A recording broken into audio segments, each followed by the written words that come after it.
Bueno, muchachos, buenas tardes. Esta es la exposición que me correspondió sobre el manejo de las fracturas abiertas, pero antes quería mostrarles un versículo de la Biblia que siempre es importante reconocer pues que Dios nos ama y que nos está esperando con sus brazos abiertos. Entonces, en el manejo de las fracturas abiertas está a cargo de Miguel Álvarez Mejía, que es quien les habla. Entonces, ¿por qué vamos a hacer un tratamiento de fracturas abiertas? Entonces vamos a definir los objetivos que vamos a llevar a cabo, que es primero prevenir la infección, el segundo hacer producir consolidación y el tercero recuperar la función.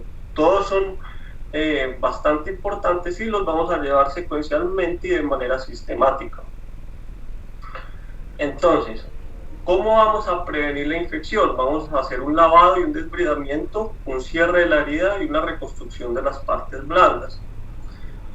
Para cada uno de estos puntos hay indicaciones y una forma de hacerlo, o sea, no se debe hacerlo de forma empírica, ya que hay riesgos de iatrogenia, principalmente con el lavado del desbridamiento y el cierre de la herida, que ya vamos a desarrollarlos. Siempre vamos a determinar que una fractura abierta es una fractura infectada, por lo tanto, un tratamiento no va a ser profiláctico, sino va a ser terapéutico frente a un agente infeccioso. Decimos que dependiendo de la severidad o de la clasificación que nos da Gustilo y Anderson para la clasificación de fracturas abiertas, vamos a decir que la tipo 1 tiene entre un 0 y un 2% de infección, de riesgo de infección, la tipo 2 entre un 2 y un 10% y la tipo 3 entre un 10 y un 50%. ¿Cómo vamos a hacer el lavado y el desbridamiento? Entonces lo vamos a hacer con 10 litros de solución salina isotónica, lo vamos a hacer por gravedad, no lo vamos a hacer ni por chorro, ni a presión, ni vamos a utilizar ni cepillado, ni nada de eso. Al final podemos utilizar 50.000 unidades de bacitrina, que es un antibiótico con una acción similar a los betalactámicos, y en el último litro está recomendado usar 100.000 unidades de polimixina. No se deben utilizar ni soluciones yodadas ni antisépticos, porque se ha demostrado que estos agentes son citotóxicos y en vez de favorecer pues al paciente, antes va a ser una iatrogenia que debemos evitar. Entonces la indicación es hacerlo por medio de gravedad.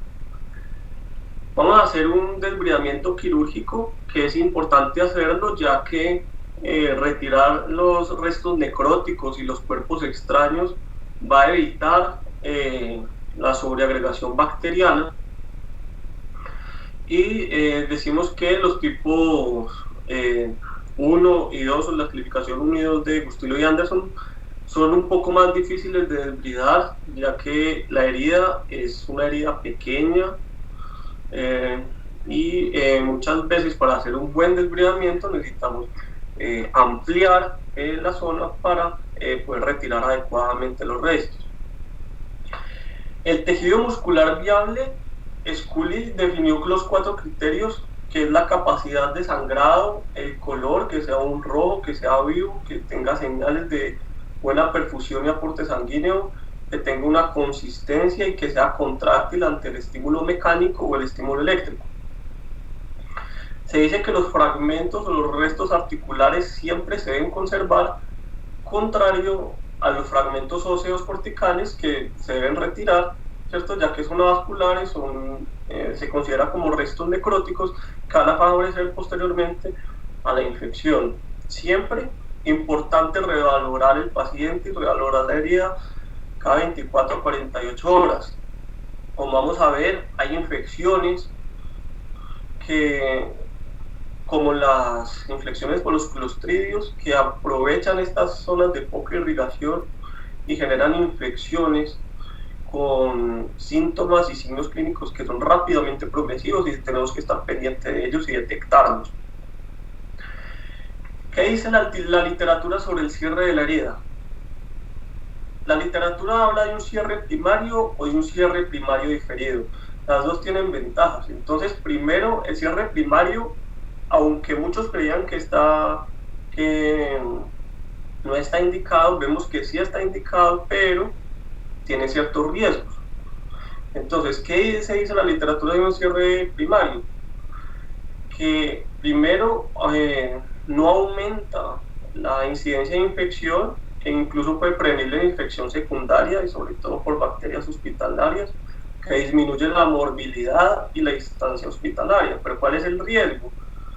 Que puede haber una infección por Clostridium, ¿cierto? Y en el caso de hacer un cierre primario puede llevar entonces a una necrosis muscular, una gangrena gaseosa, y no solo esto va a producir una amputación, sino que incluso va a llevar a la muerte. Entonces, ¿cuál es la recomendación que hace la literatura? Dice, haga un cierre primario diferido. ¿En cuánto? En 3 a 7 días después de que ya ha hecho desbridamientos, ya ha hecho varios tratamientos, ya inició un tratamiento antibiótico, que clínicamente es una herida que no tiene signos de infección. Entonces ya podemos proceder a un cierre primario diferido.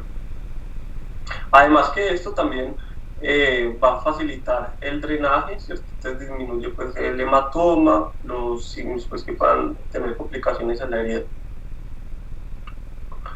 Bueno, para hacer la reconstrucción de las partes blandas es bastante importante, dado que el tejido óseo también necesita del aporte vascular de los tejidos blandos, sobre todo del tejido muscular.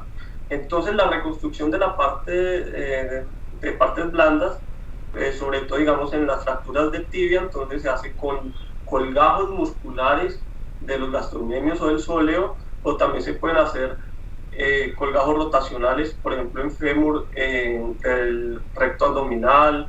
También se han hecho colgajos libres con el dorsal ancho, con el gracilis.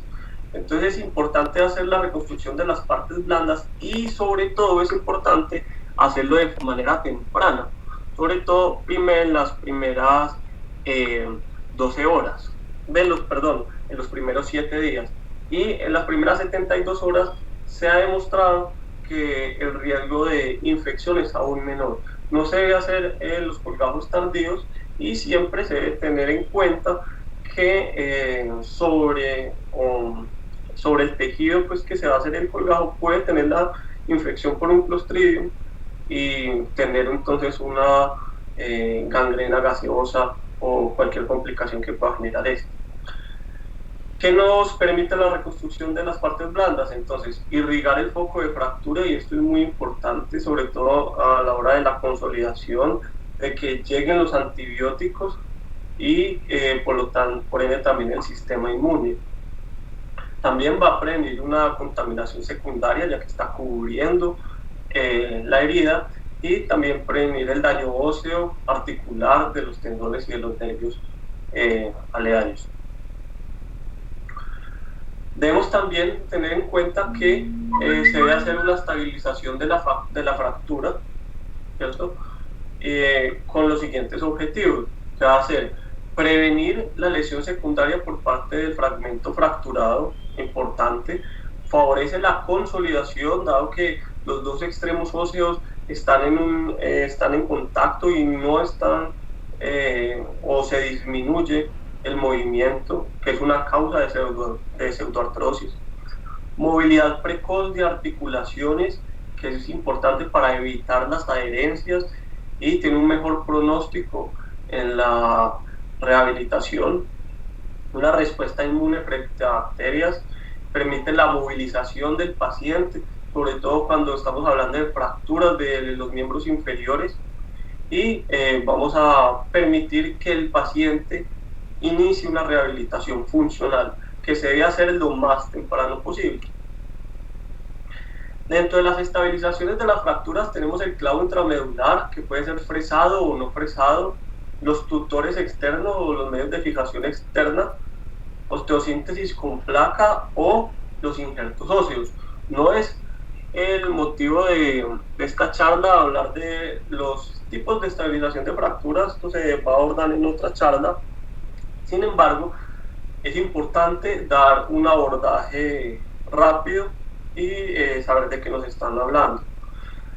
¿De qué depende la elección del tipo de fijación? Entonces, depende del hueso que esté fracturado, ¿cierto? La localización de la fractura, si es intraarticular, en las metáfisis o las diáfisis, la extensión de la lesión de las partes blandas, las técnicas que están disponibles, ya puede ser la férula, el clavo intramedular o los tutores, como lo vimos ahorita, una osteosíntesis.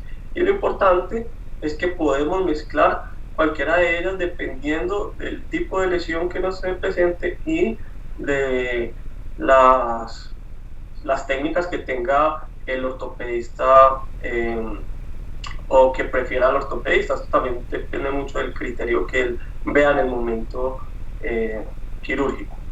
Entonces, ¿qué podemos decir del clavo intramedular? Se ha considerado el estándar de oro para la mayoría de las fracturas de diáfisis, de los huesos largos, sobre todo de fémur y de tibia. En la actualidad, la técnica del clavo intramedular ha evolucionado bastante. Podemos utilizar clavos sólidos, bloqueados y de titanio, los hace útiles para soportar fuerzas de torsión, el telescopaje o aumentar áreas de trabajo hasta la metáfisis de los huesos largos. Podemos usar tanto los fresados como los no fresados, ¿cierto? Y se dice que la fijación interna de una fractura altera la biología de la consolidación de cualquier implante. El efecto cuando usamos por ejemplo, un clavo que sea fresado, esto se ha revisado pues de forma minuciosa y vemos que el fresado permite aumentar el diámetro del canal intramedular, que nos permite tener un diámetro mayor dentro del canal medular, pues que podemos utilizar un clavo de un calibre mucho más grande, ¿cierto? Esto va a permitir resistir fuerzas de tracción o de telescopaje. Y también se dice que fresar 1 milímetro aumenta hasta el 38% el área de contacto. Entonces también es importante a la hora de la consolidación. Pero el clavo también va a tener otra ventaja de utilizar un clavo fresado, es que este material que suelta mientras se utiliza la fresa, se utiliza como un material pluripotencial que también favorece pues a la consolidación. ¿Cuáles son las desventajas? Entonces, el fresado va a disminuir la circulación endóstica. Si el fresado se dice que es mayor a 1.5 milímetros, por ejemplo en el fémur, se puede producir lesiones diatrogénicas por desnaturalización térmica o necrosis térmica y desvitaliza el tejido. El clavo que no es fresado, la ventaja es que disminuye el tiempo quirúrgico, requiere la inserción de un clavo más delgado que permite pues un acortamiento axial, lo que reduce la distancia entre los fragmentos. Y también pues es necesario valorar la convergencia que permite el acortamiento de la extremidad que esto produce. En el fémur, evitar el fresado y utilizar clavos con diámetros pequeños aumenta 4.5 veces el riesgo relativo de no unión. Entonces, realmente utilizar un clavo fresado o no fresado, pues depende de la fractura, depende de la experiencia que tenga el ortopedista y cuáles han sido las experiencias que ha tenido con eso. Bueno, aquí vamos a hablar más de clavos intramedulares y vamos a hablar un poco de las fijaciones externas. Quizá de las primeras indicaciones de utilizar un método de fijación externa es una fractura que se encuentre contaminada. Sin embargo, podemos ver que las bacterias, por medio de biofilms, también pueden contaminar estos clavos, y cuando un clavo o un material ajeno o extraño se contamina con una bacteria, el único tratamiento es retirarlo. ¿Cuáles son las ventajas? Es que el tiempo quirúrgico es corto, hay poca pérdida de sangre, se coloca a distancia de la lesión, no interfiere con la evolución de la herida, no afecta el hematoma. Es una buena alternativa para las fracturas de diáfisis tibial. Sabemos que la tibia per se tiene una poca irrigación vascular y por tanto tiene un alto riesgo de pseudoartrosis.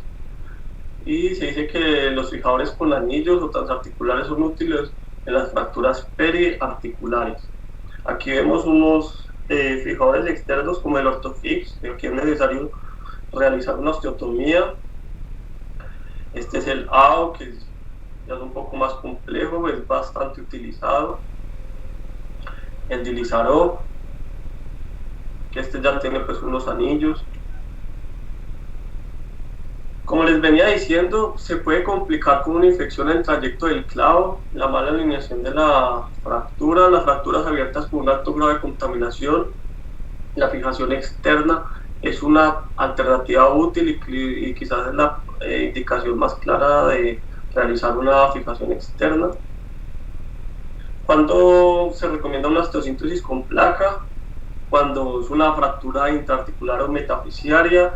¿Qué pasa con las fracturas metafisiarias? Es que si metemos un clavo, el recorrido dentro del sitio de fractura va a ser muy corto, entonces el riesgo pues, de que tenga una pseudoartrosis o que no quede bien fijo pues, puede ser alto, y esa puede ser una de las razones por las que se utilice la placa.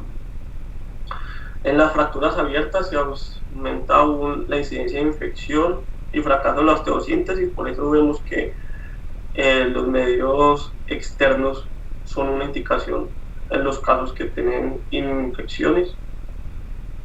Entonces, ¿qué hacer cuando llega un paciente fracturado con una fractura expuesta? Ya sabemos algunas pautas teóricas, pero lo que debemos hacer primero es tratar el shock y un examen radiográfico. El paciente no se va a morir por la fractura, el paciente se va a morir es por las complicaciones que lo pues lleva a la fractura. Entonces, primero es estabilizar el paciente, mantenerlo con vida, o sea, mantener un paciente, y después vamos a hacer un tratamiento que se necesite. Entonces, para tratar el shock, pues, dependiendo del shock, vamos a tener unos accesos venosos, vamos a tener unos paraclínicos, vamos a hacer un hemograma, una creatinina, los parámetros de función renal que necesitemos, dado que los depósitos de mioglobina pueden hacer una falla renal prerenal. Lo segundo es un procedimiento anestésico para poder hacer un lavado de la herida, puede ser anestesia general o un bloqueo regional, dependiendo pues de la experiencia que cada uno tenga. El lavado de la herida ya lo vimos cómo se debe hacer, siempre recordar que es el agua, pero por gravedad, no por chorros. Resecar la piel y el desbridamiento, como lo vimos ahorita, resecar todos los tejidos desvitalizados, considerar condiciones de reducción de la fractura, cobertura y cierre de la herida para prevenir infecciones intrahospitalarias o asociadas al cuidado de la salud, tener una inmovilización que sea rigurosa y elevar el miembro para evitar también el síndrome compartimental. El hecho de que sea una fractura abierta no quiere decir que no se pueda producir un síndrome compartimental, incluso es un riesgo elevado tener un síndrome compartimental y depende de la magnitud del trauma y del edema que este genere. Siempre tener en cuenta que podemos tener infecciones por tétanos, por Clostridium, por gram positivos, gram negativos, debemos tener cobertura antibiótica contra ellos y observación diaria de la herida. Entonces, una vez se consiga la estabilización del paciente, ¿qué hacemos? Aplicar toxoide tetánico si lo estamos sospechando. Cuando sospechamos infecciones por tétanos, cuando son infecciones contaminadas con material biológico, orgánico, con excremento de animales o excremento humano, que también estas infecciones así con material biológico en zonas rurales lo hacen sospechar por infección por Clostridium, que debemos tener siempre en cuenta. Realizar estudios radiológicos según la cinemática del trauma, hacer recuento sanguíneo completo, creatinina, análisis de orina, el grupo sanguíneo, por si de pronto vamos a requerir más adelante concentrado globular, a tomar unos gases arteriales. Entonces, ¿qué dice la OMS frente a una infección por tétano? Entonces, si se dispone primero, preguntar por las vacunas pues, que tenga el paciente, si está vacunado, cuándo fue la última dosis y que traiga el carnet de vacunación. Siempre debemos corroborarlo. Si se dispone de la gamma globulina humana, se administran 500 unidades por vía intramuscular o intravenosa, y en otro lugar se administran 0.5 mililitros de una vacuna que contenga el toxoide tetánico y pues que sea apropiado para alejar. ¿Cuál es el tratamiento antibiótico que se recomienda? Entonces, primero, Friedrich definió pues un tiempo que si es menor o mayor de 6 horas, entonces si es menor de 6 horas, él decía que los gérmenes se mantienen en la superficie está contaminada, y si es más de 6 horas, los gérmenes ya se pueden profundizar y decir que es una herida infectada. Entonces, un cuadro así como rápido de memorizar que les realicé acá, dice, si es una infección, una fractura, Gustilo tipo 1, podemos hacer un cubrimiento solo contra gram positivos con una cefalosporina de primera generación, y está recomendada la cefazolina 2 gramos intravenosos al ingreso. Siempre el tratamiento de antibióticos se debe hacer de manera rápida, que es la indicación fundamental, es hacer una terapia antibiótica de manera rápida, incluso antes de hacer el desbridamiento quirúrgico. Y cuando tenemos una infección, una fractura con clasificación de Gustilo tipo 2 o tipo 3, debemos hacer un cubrimiento tanto contra gram positivos como contra gram negativos. Entonces podemos realizar la cefazolina, que es una cefalosporina de primera generación, 2 gramos endovenosos, con un cubrimiento contra gram negativos. Puede ser el aminoglucósido, como la gentamicina, de 3 a 5 miligramos kilo, o podemos utilizar otro como los monobactámicos, o podemos usar las quinolonas. Las quinolonas vienen como en un auge en el tratamiento de infecciones con gram negativos, pero debemos tener en cuenta que las quinolonas en estudios experimentales han disminuido la actividad osteoblástica, y se ha visto que en animales favorece la pseudoartrosis. Entonces, sí es un buen medicamento, sobre todo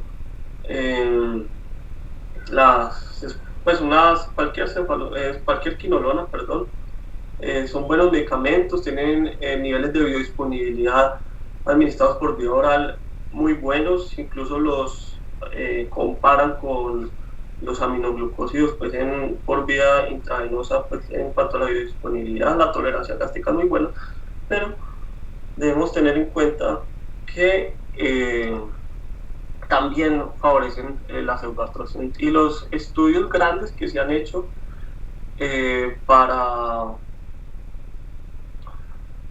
infecciones en fracturas expuestas se han hecho con cefalosporinas de primera generación y aminoglucósidos. Entonces, la evidencia indica, pues, o está más enfocada en el uso de las cefalosporinas de primera generación y los aminoglucósidos, pero pues como alternativa podemos tener las quinolonas. Vamos a hablar un poco más, tener énfasis en los antibióticos, y aquí tenemos esta imagen. Es un gram positivo, anaerobio, esporulado. Estamos hablando del Clostridium perfringens. Aquí tenemos una imagen de una gangrena gaseosa. Lo que vemos en estas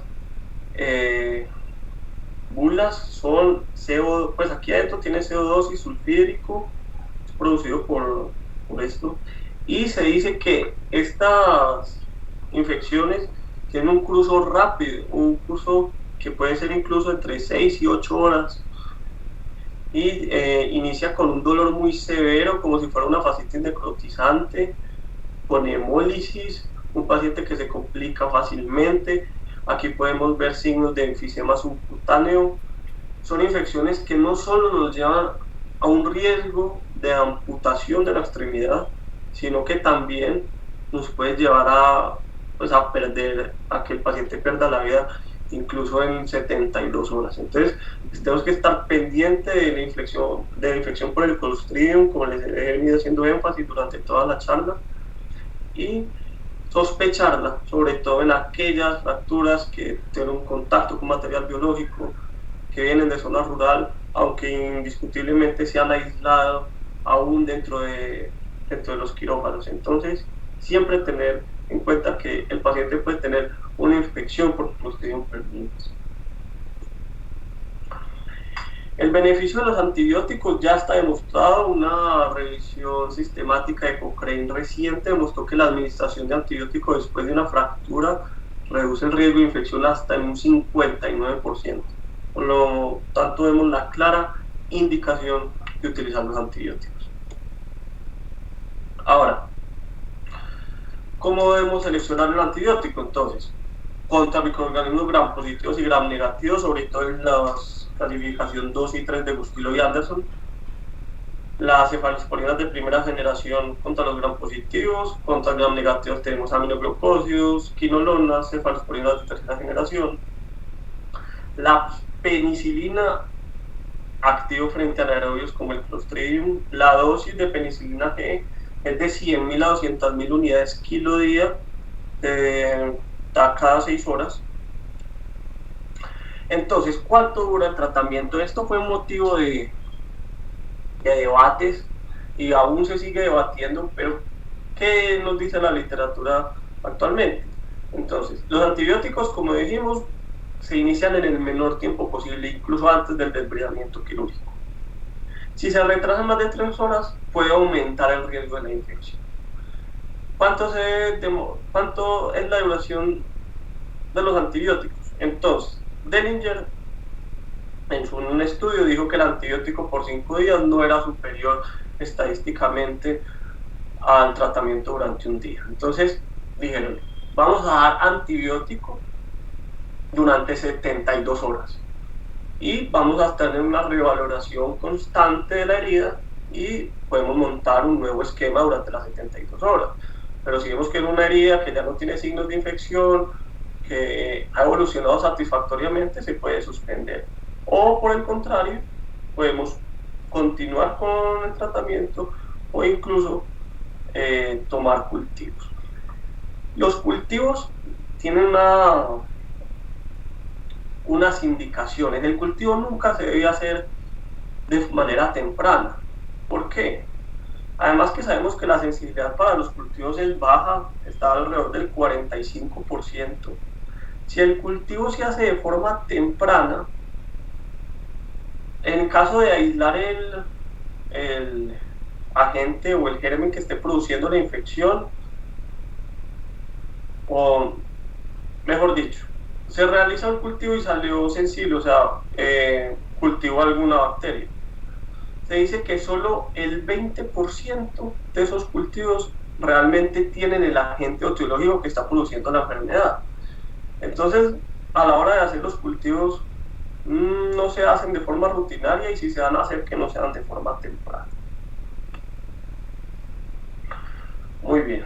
Otra forma de administración de antibióticos es la administración local. Hay una evidencia que por medio de Osterman, que hizo un estudio sobre 1085 fracturas, él dijo que hay una nueva técnica que son las esferas de cemento acrílico que se les impregnan diferentes antibióticos y los que más se utilizan son los aminoglucósidos. ¿Qué característica debe tener el aminoglucósido? Que tenga una presentación que sea en polvo, que sea termoestable y que sea hidrosoluble. Entonces el cirujano en la sala quirúrgica va a coger este acrílico y lo va a mezclar con el aminoglucósido. El que principalmente se usa es la tobramicina. Las ventajas de utilizar estos aminoglucósidos de estas esferas de cemento acrílico es que van a ir soltando el antibiótico hasta por un mes con concentraciones muy superiores a las concentraciones inhibitorias mínimas. Por tanto, es una buena terapia, es efectivo para las infecciones por las fracturas abiertas. La literatura dice que solo ha encontrado significancia estadística para las fracturas abiertas tipo 3 según la clasificación de Gustilo y Anderson. Ahora, las esferas de este cemento acrílico mezclado con aminoglucósidos se van a introducir pues, en la herida y al final se va a sellar con una película adhesiva para prevenir una infección asociada al cuidado de la salud. La FDA no ha aprobado el uso de estas esferas, ¿cierto? Y el cirujano siempre pues las debe preparar en el quirófano. Entonces aquí vemos una foto donde vemos que parece como un rosario, estas esferas, que se pueden dejar hasta por un mes, o sea, no es necesario retirarlas, aunque durante el desbridamiento se pueden retirar y poner otras esferas y no hay ningún problema.